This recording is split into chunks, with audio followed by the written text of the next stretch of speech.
O dia 2 de outubro do ano de 1992, no estado de São Paulo, no presídio do Carandiru, houve uma rebelião dos internos do pavilhão 9 da cadeia.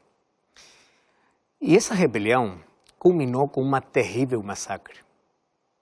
O conflito entre prisioneiros e a polícia gerou um triste número de 111 mortes. Sabe que esse dia foi um dia de tragédia. Mas houve uma rebelião que envolveu muito mais gente que o conflito de Carandiru. Uma rebelião universal, com efeitos catastróficos em todos os sentidos até os dias de hoje. Você lembra do dezembro do ano 2019? Todos nós fomos surpreendidos por uma notícia que ameaçava com a vida de toda a humanidade. Ouvimos falar do surgimento de uma pandemia chamada Covid-19. Esta pandemia trouxe tanta tragédia, crise, e cada dia leva milhares de pessoas para a morte. Mas a primeira pandemia ocorreu faz milhares de anos atrás, quando em um lugar perfeito apareceu pela primeira vez a mancha do pecado. E sabe onde começou? Lá no céu. Lá no céu, os anjos foram contaminados por o pecado, que foi como uma pandemia, mas essa pandemia também alcançou aqui a terra. E hoje, o pecado também leva milhares de pessoas cada dia para a morte eterna. Uma rebelião no céu, uma pandemia chamada pecado, quebrou a harmonia no universo perfeito que havia sido criado por Deus. Mas ali surge a pergunta: como o pecado apareceu? Como Satanás apareceu se Deus não criou alguém com maldade no seu coração? Graças a Deus que a Bíblia apresenta a origem e o fim do mal. Para isso, eu quero contar o que a Bíblia fala. Você sabe que todos os seres celestiais reconheciam a Deus com lealdade e amor. Ou seja, no universo havia perfeita harmonia. Misteriosamente, o mal começou no céu. Em um ser totalmente perfeito criado por Deus. Deus criou os anjos com liberdade e vontade para servir ao seu Criador. Porém, um deles perverteu a liberdade. Por isso, tornou-se independente de Deus e se rebelou contra Deus. Na Bíblia, usando a figura dos reis de Tiro e Babilônia, menciona como o pecado começou. Lá no livro de Isaías capítulo 14, verso 12 ao verso 14, no livro de Ezequiel capítulo 28, verso 12, verso 14, diz assim, verso 12: Tu és o sinete da perfeição, cheio de sabedoria e formosura. Verso 14 diz: Tu eras querubim da guarda ungido, te estabeleci, permanecias no santo monte de Deus, no brilho das pedras andavas. Verso 17 diz: elevou-se o teu coração por causa da tua formosura, corrompeste a tua sabedoria por causa do teu esplendor, lancei-te por terra. Assim aparece como começou o pecado. E olha só, o pecado começou com um anjo que tinha características muito especiais. Número 1, ele era um querubim protetor. Quem é o querubim? Querubim é uma posição privilegiada entre os anjos.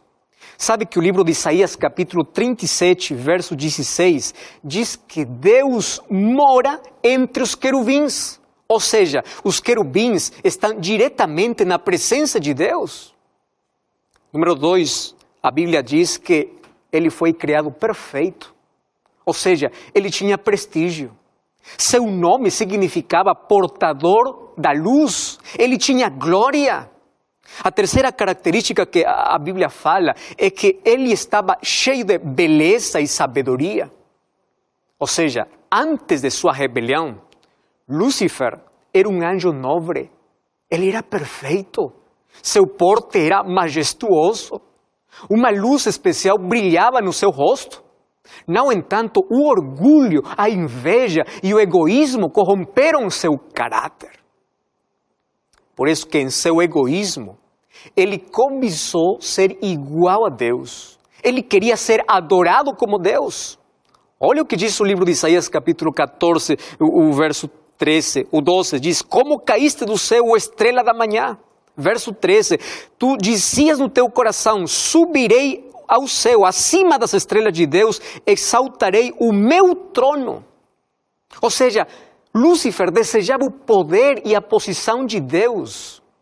E no céu começou a contaminar a mente dos outros anjos, distorcendo o caráter de Deus, dizendo que Deus é injusto, que Deus é arbitrário, que suas leis não podem ser cumpridas e que Ele prometia a liberdade. Então, como uma pandemia, aquele sentimento foi rapidamente contaminando a todos os anjos. Você sabe que 1/3 dos anjos do céu foram contaminados e dali ele se tornou um adversário. Ele teve muitas oportunidades de se arrepender de seu mau caminho, mas seu orgulho não permitiu. E então ocorreu a primeira guerra no universo. O livro de Apocalipse, capítulo 12, o verso 7 ao verso 9, fala o seguinte.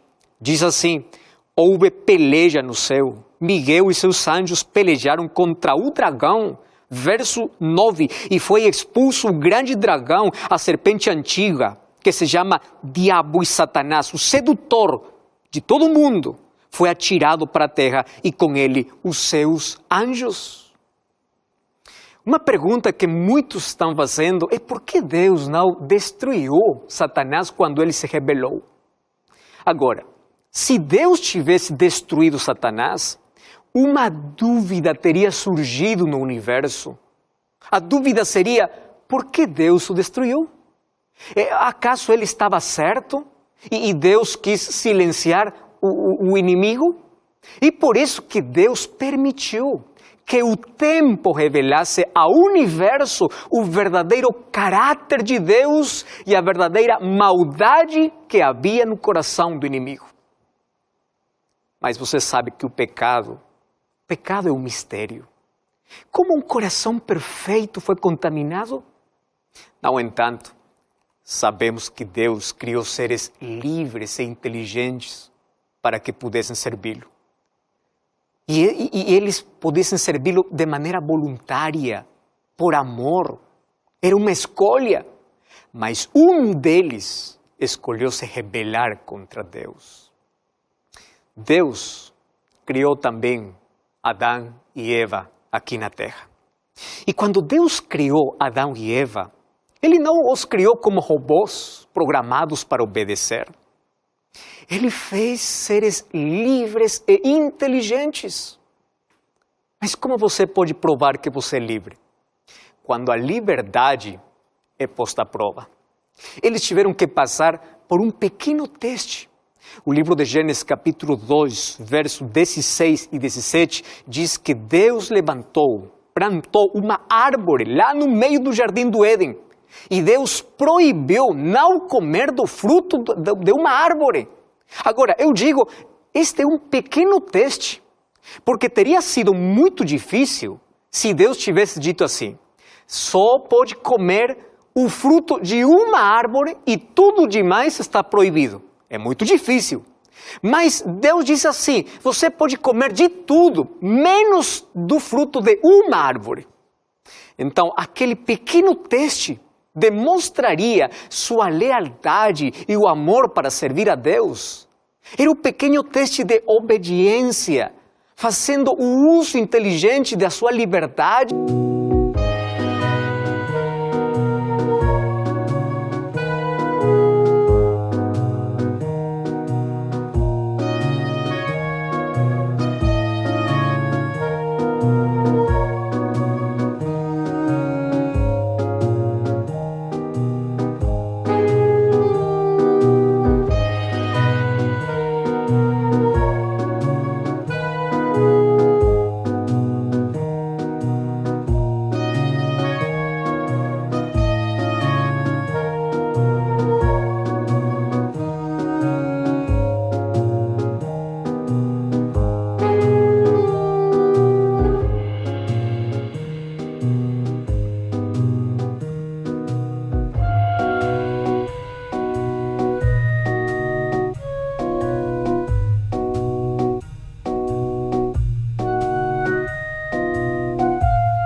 E você sabe que Adão e Eva foram avisados do maligno? Eles sabiam que só havia um lugar onde ele poderia tentá-los. Precisamente na árvore proibida. Mas olha só, como é o ser humano. O ser humano gosta de se aproximar de onde é proibido. Corre sempre os maiores riscos e acaba nos grilhões da tragédia e da morte. Um dia, Eva se separou de seu marido e se aproximou de onde não deveria.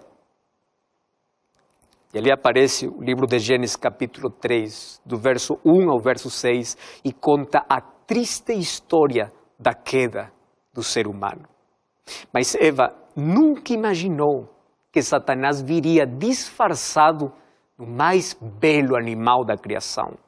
Você sabia que a serpente hoje é um dos animais mais temíveis por causa da maldição após o pecado, mas lá no jardim do Éden era o animal mais lindo. Agora a serpente aparece falando com Eva. E Eva é seduzida pelo demônio, pois essa é a especialidade do demônio. Disfarçando-se do mais belo, depois seduzindo. Satanás hoje continua com a mesma estratégia. Ele nunca mostra o rosto. Ele se esconde atrás daquilo que atrai você, atrai sua atenção, para logo seduzir e conduzir o ser humano até a morte. Se o diabo quer arruinar a vida de uma menina, ele vai se esconder por trás de um belo jovem para separá-lo de Deus. Se ele quer arruinar a vida de um jovem, ele pode aparecer atrás de uma garota muito bonita para separá-lo de Deus. Ele atrai por meio de um lugar, uma pessoa, um vício. Tudo que separa você de Deus é usado pelo inimigo. Então, termine com tudo aquilo que não te ajuda a crescer, tudo aquilo que te impede de estar perto de Deus. E Satanás apareceu disfarçado. E a primeira coisa que colocou na mente de Eva foi a dúvida. Você sabe que a dúvida sempre será uma das maiores armas do diabo. O mesmo queria fazer com Jesus lá no deserto da tentação. Colocar dúvida em Jesus. Você lembra a primeira tentação? Se tu és o filho de Deus. O pai já havia falado com ele e havia dito assim: tu és meu filho amado. Agora Satanás vem dizendo: se tu és o filho de Deus. Lá no jardim do Éden, Deus havia dito que no dia que comerem do fruto da árvore proibida, vão morrer. Agora vem Satanás dizendo: não morrereis. O inimigo tem uma maneira interessante de colocar sua semente em nossa mente. Você sabe qual é? É através dos sentidos. Isso. Os sentidos são as portas do coração. Você decide abrir ou fechar, porque tudo que entra pelos nossos sentidos é com que nós preenchemos nossa mente. Olha só, lá no jardim do Éden aparecem os 5 sentidos. Eva viu o fruto. Número 2, ouviu a serpente. Número 3, pegou do fruto proibido. Número 4, comeu. Ou seja, Eva colocou seu apetite acima da palavra de Deus. O pecado era um ato consciente. Eva escolheu acreditar em Satanás ao invés de Deus. Ela aceitou a proposta que a serpente lhe deu. Qual a proposta? Você será como Deus. Ela se colocou de lado de Satanás, aceitando viver independente de Deus, sendo seu próprio Deus.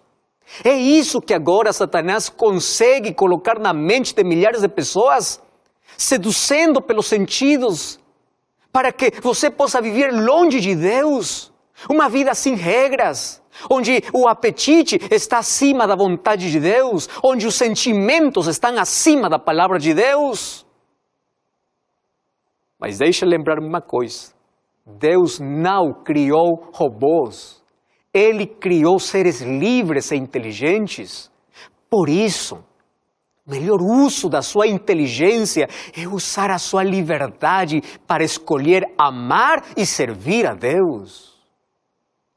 Hoje você e eu temos a mesma liberdade para escolher o que é melhor. Infelizmente, muitos optam por um caminho diferente. Muitos optam por se rebelar contra Deus. Quando o pecado entrou em nosso planeta, afetou tudo. O pecado foi como um vírus que se transmitiu rapidamente. A Bíblia diz no livro de Romanos capítulo 3, verso 23, porque todos pecaram. E o livro de Eclesiastes capítulo 7, verso 20, diz que não há pessoa que não peque. Ou seja, todos nós somos pecadores. Desde o momento em que nascemos, carregamos em nossa vida a inclinação de viver independente de Deus. Nós já viemos com um egoísmo enraizado em nosso coração. Diz Davi no livro de Salmos capítulo 51, verso 5, na maldade eu fui formado. Ou seja, nós já viemos com uma natureza de pecado. O vírus do pecado está dentro de nós. E se não tomarmos o remédio, morreremos lentamente e eternamente. E você sabe que o único remédio para o nosso problema é Jesus Cristo. Sem Jesus estamos perdidos. Ele é o caminho. O pecado nos separou da vida e nos colocou no terreno da morte. E se quisermos viver, temos que voltar a Jesus, porque Ele é vida. Ele é nossa única esperança de vida. Ninguém pode mudar a sua natureza pecaminosa, a menos que permita que Cristo faça. O pecado afetou totalmente o ser humano. Você sabe que o pecado afetou o intelecto humano, as emoções humanas, afetou suas motivações, sua consciência, sua vontade, sua vitalidade. Por isso,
o pecado é considerado, é chamado o vírus mais mortal, porque destrói vidas, destrói famílias. E se o ser humano não busca o remédio que é Cristo, a cada dia você vai começar a morrer aos poucos, porque o pecado escraviza, o pecado te faz cego, o pecado faz você acreditar que é livre, para que você possa fazer o que quiser, mas você não sabe que é escravo.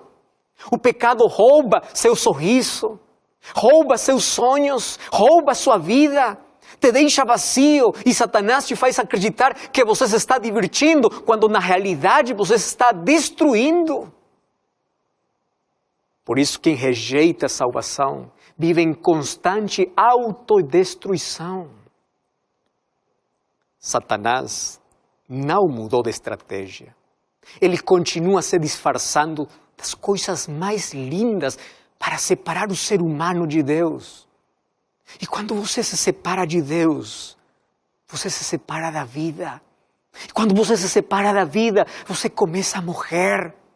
Quando você se separa de Deus, sua vida é colocada sob o domínio do Satanás. E todos os seus desejos, seus impulsos estão em harmonia com os de Satanás.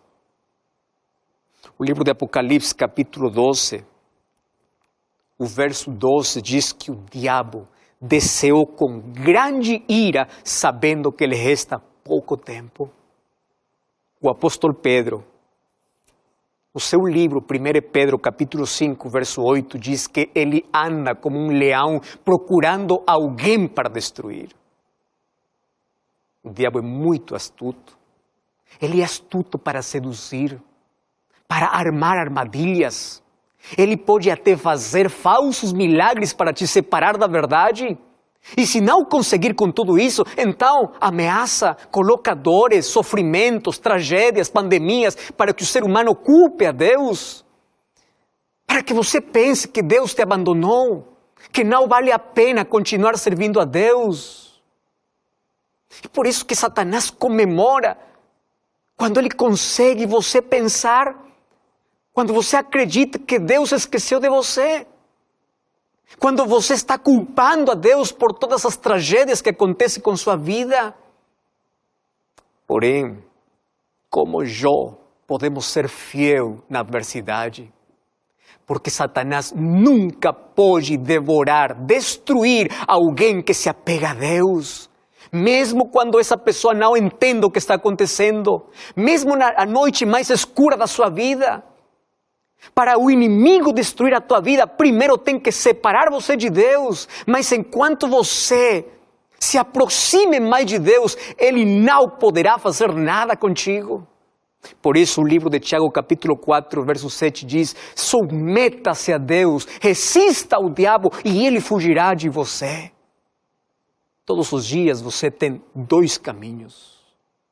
Ou você vai para Deus, ou você começa a fugir de Deus. Todos os dias você escolhe a esperança para a sua vida ou o desespero para a sua vida. A escuridão ou a luz. O livro de João, capítulo 3, verso 19, é um dos textos mais tristes. Ali diz que a condenação para o mundo é que a luz veio ao mundo, mas os homens amaram as trevas mais que a luz. Cada dia você escolhe viver ou morrer. O livro de Deuteronômio, capítulo 30, versos 19 e 20, Deus diz assim: eu coloquei a vida e a morte. Escolhe a vida. Você sabe que este é o maior convite de Deus para você. Deixe o caminho da morte. Mas Deus somente pode convidar, Ele não pode forçá-lo. Porque Deus deu você livre.